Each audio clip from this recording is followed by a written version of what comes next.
अब दुनिया में गूंजेगा भारत के हथियारों का डंका। भारत और रूस ने मिलकर बनाया धाकड़ प्लान।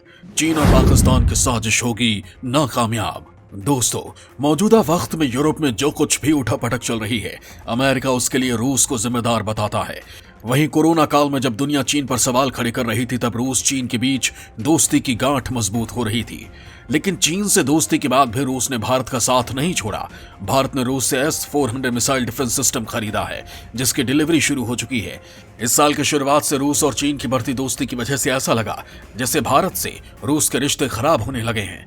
लेकिन इसी महीने रूस के राष्ट्रपति पुतिन ने भारत आकर इस तरह की सभी खबरों पर विराम लगा दिया। पुतिन महज कुछ घंटों के लिए भारत दौरे पर रहे, लेकिन अपने इस दौरे से पुतिन ने यह संदेश दुनिया को दे दिया है कि वो भारत के साथ अपने संबंधों को कितना तरजीह देते हैं।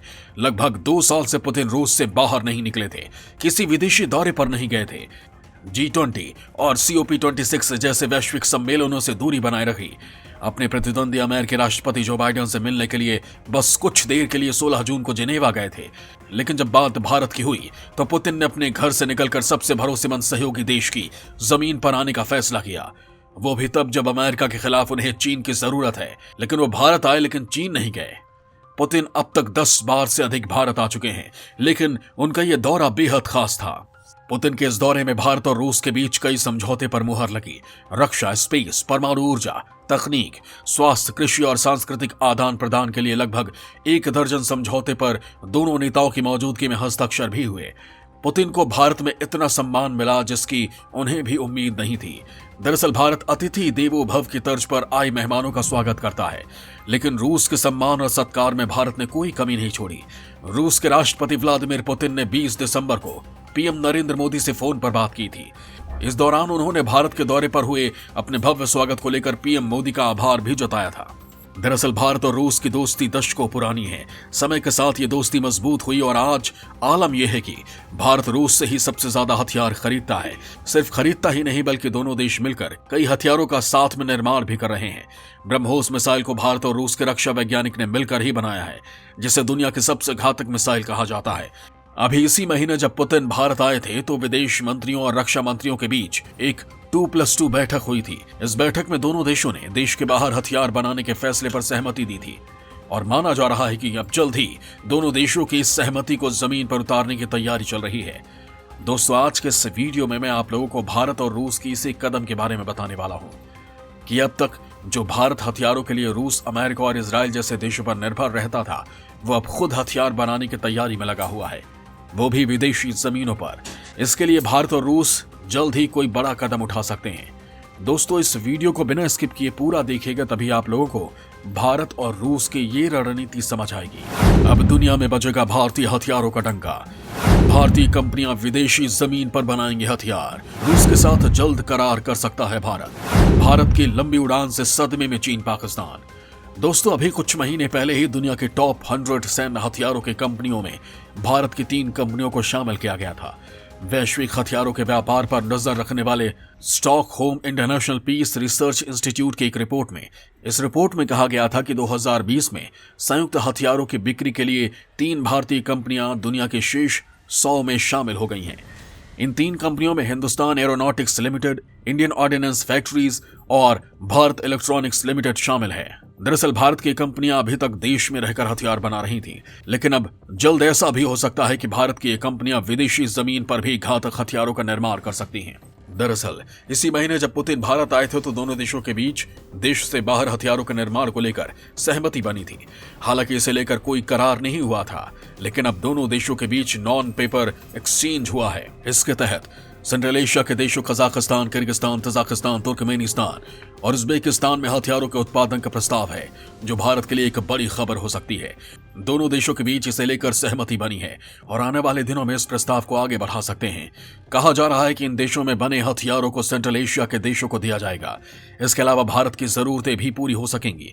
दरअसल भारत काफी सालों से रूस के बने कई हथियारों, मिलिट्री वाहनों और अन्य उपकरणों का इस्तेमाल कर रहा है, लेकिन समय के साथ अब भारत काफी हथियार तकनीक के मामलों में काफी आगे निकल चुका है।